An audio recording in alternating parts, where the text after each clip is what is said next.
I think the reliance on AI is going to catch some people by surprise.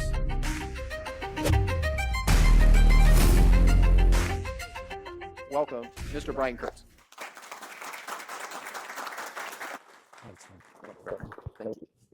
Why do you keep doing what you're doing? Jay Abraham, who wrote the foreword to my book. Jay Abraham does not write a lot of forewords. I'm so proud of that piece of my book. Jay Abraham has been a mentor to me since the mid-1980s. I keep quoting the mid-1980s. I just want you all to know I've been in the business since 1981. So I've had 45 years experience, hopefully 45 years of cumulative experience and not 1 year's experience for 45 years. And so Jay Abraham said to me, I was still at Boardroom at the time, so I hadn't left, and it was, I was at Boardroom for 34 years. I helped build that business with a lot of help. And Jay Abraham said to me, when you're done with Boardroom, you've done so much, you have he used the word moral obligation. He said, you have a moral obligation to teach what you did.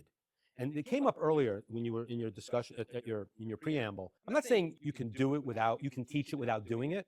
I just prefer people who did it and failed and succeeded and went through everything. There are a lot of people out there, and I have a good, I don't know if my bullshit detector is as good as T's, but my bullshit detector for people who are just charlatans, who just they're talking out of their ass because they never did anything. Mm-hmm. And so I guess because I've done a lot, and Jay Abraham told me I have a moral obligation to teach it, I guess that's why I keep doing what I'm doing. Yeah, I could have gone into the sunset and, when I left Boardroom, but I'm just kind of getting started and the thing is, you still have to have a mentality of being a lifelong learner. Speaking of tangents, yeah, okay. So, obviously you love what you do. I love what I do. You help hundreds and hundreds of people in all kinds of industries, even as I view it, that don't benefit you in a lot of ways from a pure business sense. Yeah, and I was moved by what Glenn was saying too. It's 100-0, and that's in my book, 100-0. So if and I do have a little section at the beginning of the book where I quote Adam Grant, Give and Take. When I got that book, I thought it was like a fluff book. It is a powerful book. I highly recommend it. But you get the Reader's Digest version in my book. But basically, Adam Grant says there are 3 types of people in the world: givers, takers, and matchers. Givers, takers, matchers. So he says, who are the people that are most successful in business? It's the givers, obviously, right? You would have guessed that, right? Who would you guess are the least successful in business? That's the obvious answer. But the answer is givers, because what Adam Grant goes into is he has this whole section in the book later on. It's like champ or chump. You can give to the point where you just get taken advantage of and get taken advantage of. My theory on that, and I think I wrote this in my book as well. I've definitely written it in blogs. I'm okay getting taken advantage of. I guess that's one of the reasons why I will give 100-0 and not get anything back in return. Why do I do that? I'm not a schmuck.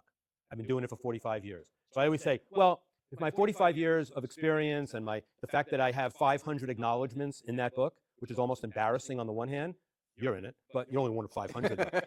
But a very important one of 500.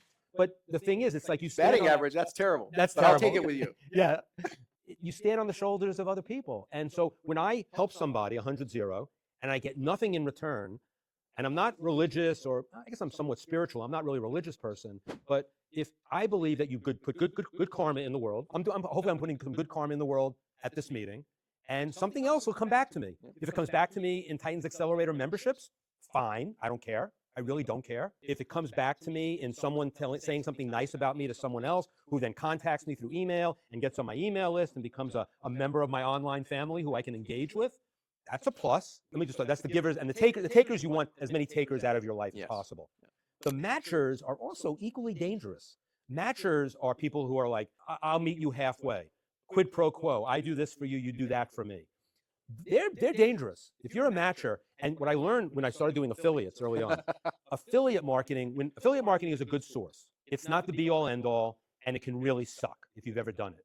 And it really sucks when you have 2 affiliates are mailing for each other, and one gets 100 customers from one list, and the other one gets 50, and the one that gets 50 says, you have to mail for me again, so I get 100. It's got to be equal. Everything's got to be equal. And in my book, I say, I've never said to anybody in my career, and I'm really proud of this, I never say I'll meet you halfway. That could say I could be a chump once in a while if I'm doing 100-0. But my experience, and again, it's only been 45 years, so it's a small sample size. It's just been like it comes back to you in spades. It's like it's not a miracle either. It's just go in every relationship 100-0, and don't have an agenda. Don't there's this woman, Lee Richter. You know Lee, right? Yeah. Lee is a wonderful entrepreneur, amazing. She owns like veterinary hospitals. She's just an amazing, and she mentors young women. And one of her things is like she never enters a room needing anything. I encourage you to enter every room, especially in business. Like, I'm sure you entered this room, I won't say needing something, but flip it a little bit. Semantics are important here. You came in desiring an outcome, that's okay. But when you need it, and desperation, it's sort of like doing something just for the money because you have to make payroll. That's when you make a lot of mistakes. Yep. And I'm sure you've had that experience, and I had that experience at Boardroom. When you need cash, you tend to make worse decisions. It happens, right? You need to make payroll. You need to, pay the electric bill. But I think that it's so important to like not have an agenda with every time you enter a room. What do you notice today about people that are running their business and the biggest mistakes you see being made? There are a lot. I've got a lot of people in my mastermind who are, and I think more people are struggling right now, especially because I have a lot of copywriters in my group. I'm not a copywriter, by the way. People think I'm a copywriter. I'm not I'm a copywriter wannabe. I always wanted to be a copywriter, but I can't do it. You were the ultimate curator of Yeah. Henry Ford. I need an accountant. Yeah, exactly. Let me push the button. Let me push the button to Paris. Yeah. Yeah, it's a convenient when you have like everybody around you is world class. I'd rather hire them because I'm not world class in those things. But copywriters in particular, I get more emails today with, AI is going to put me out of business kind of emails, and I got to switch careers. I got to switch, and I just say, and that's where I do a little sales pitch. I say, join my mastermind, because I think not that we're going to be Pollyannish and we're not going to tell you that AI is a threat. I mean, Peter Kobabe, who's going to be speaking at my mastermind, who's one of the great AI, he works a lot with Joe. He talks about AI is either a savior, to some it will be, bless you. AI is either a threat, I think it definitely is, to a lot of things, but it's a tool. Yep. It's a tool. Yeah, Glenn knows. You can probably fill in the blank on everything I'm saying here. Thank you, I appreciate it. I'm not even looking at you. But tool doesn't mean crutch. And I think what's happening now, I'm seeing in a lot of businesses, that people are looking for you always look for shortcuts, right? I mean, we're always looking to, people is our biggest expense. Anybody who has a staff knows that the biggest expense in your business is people. What does Joe say? It's a rental agreement. I have a rental agreement with all of my employees. Temporary rental agreement. Temporary rental agreement with all my employees. It's it kind of twists the knife a little bit when he's saying it in front of his employees in the group. But I think behavior rental agreement. Behavioral rental agreement. Yeah, that's right. the true quote. That's the quote. And so I think that's just a big thing is that business is not an easy button when they stop being human. And I see it all the time in my mastermind and outside my mastermind. I think that also losing touch with your customers. Now, we already heard about doing surveys to your customers. I mean, that's just one of many techniques. But what about if you have a bigger business? Like, what about being on, like, listening in on customer service calls and like people who are calling in? I have a story in my book about how, I used to stay at the office late because I was a hard worker. Just talking about my work ethic. But no, I had nothing else to do. When the phone rang, I'd be there at 8 o'clock at night, and the phone would ring, and I knew it was somebody complaining. And we didn't have automated attendance in the 1980s, believe it or not. I thought the 80s were go-go 80s, but yeah, they weren't. And so you pick up the phone, and you have an angry customer. Great skill to learn how to deal with an angry customer. And CEOs and business owners, and even on small companies, I mean, I think you need to be on the ground. You need to be, basically being in touch with the people that are actually your buyers. And then you do the surveys. You learn, and the questions that Glenn asked, and there are many other questions that you can ask them, because that's going to be the rich stuff. And you get stories from them too, right? In their words, in their language. And I played a game when someone called me and said, I have a complaint. My goal was to, before I got off the phone with them, was to make them happy. And maybe I had to send them like 4 other books to make them happy. And of course, my fulfillment house said, why the hell did you do that? And I said, well, I'm playing a game. And the 4 books aren't going to make a scope broke. And I wanted to prove that everybody has their price. But it's a price of customer service, of caring about the customer. But basically, it's a great exercise to do. Maybe I can get you the video after follow-up. People can watch it. Because it's basically, you're in the middle, and you take like 8 people that you really respect and admire, and you put a circle for each one of them, and you put their name in the circle. And then you look at what the attribute that you admire about them. Pick one. You might admire 7 attributes of some of them, but the one attribute you admire in each one. And then you rate them.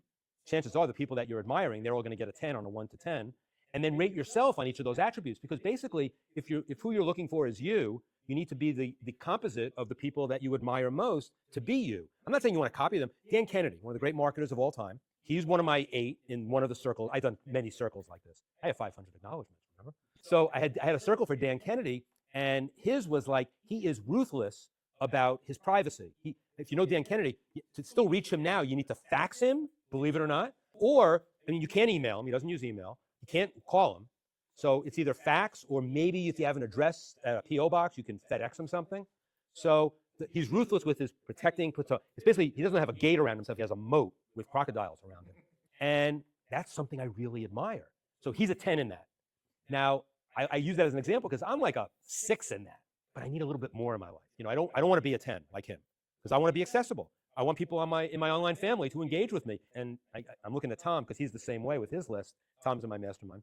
And Tom, you know, I think would say that anybody who emails you off your, I know you do because I email you. I know it's not just me, but anybody who emails me from my online family when I blog on Sunday, I respond to every single email. Not immediately, you know, I have a life. But my life is, that's why I love what I do. Because why are you doing it then? If I'm not going to make money on a blog, what am I doing if I want engagement? And these are the kinds of concepts, to go back to your question, what's happening in business today?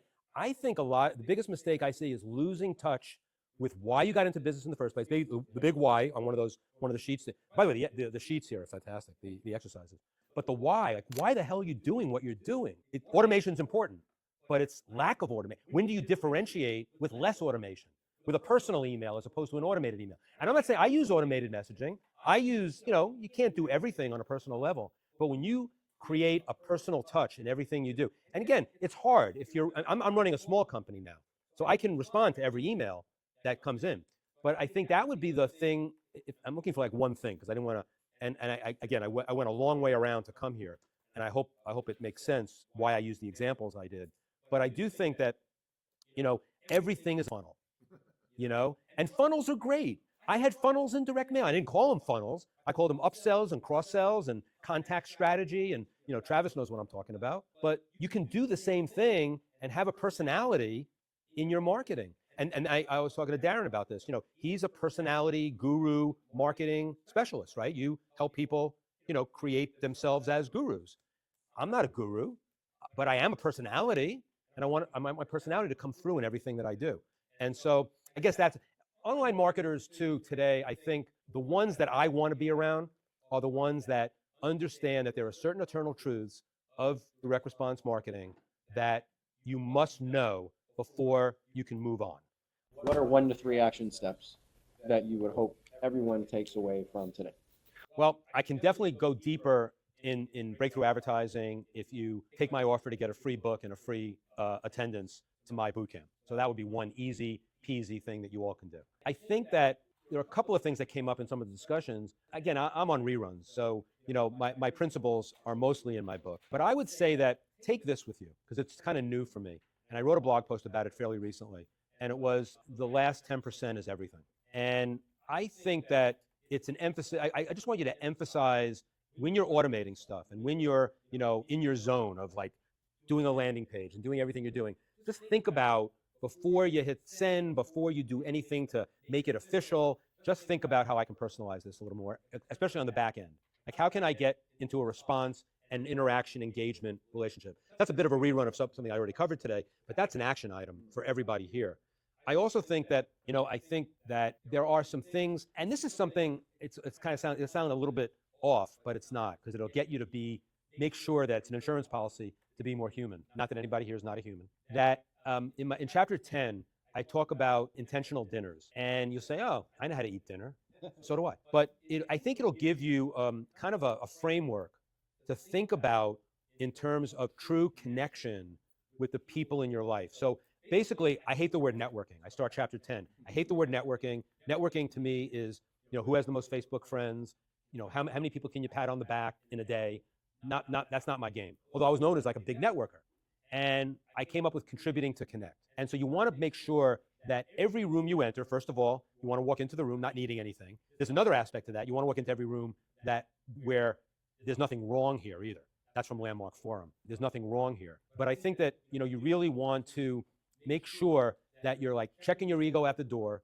Make sure that when you're contributing to connect, think about you don't want to be calculated about this. You want to make it more natural. And it's basically ends up being a reflux. It becomes a muscle memory thing. And everybody can get there. I think a lot of you are there already based on the people I've talked to. So if you're not doing more of that, do more of that. Would you all agree? Is that awesome? If they want to reach out to you and connect with you, how can they reach out to you? So if you basically email me, because I do respond to all my emails. My email is easy to remember. It's T-Rex, like the dinosaur, T-R-E-X, Kurtz, @gmail.com. So T-Rex. Where's your landing page? What's that? No, I'm not doing the landing page. And so, BrianKurtz.net is my site. That's where you can opt into my online family. Is that awesome? Thank you.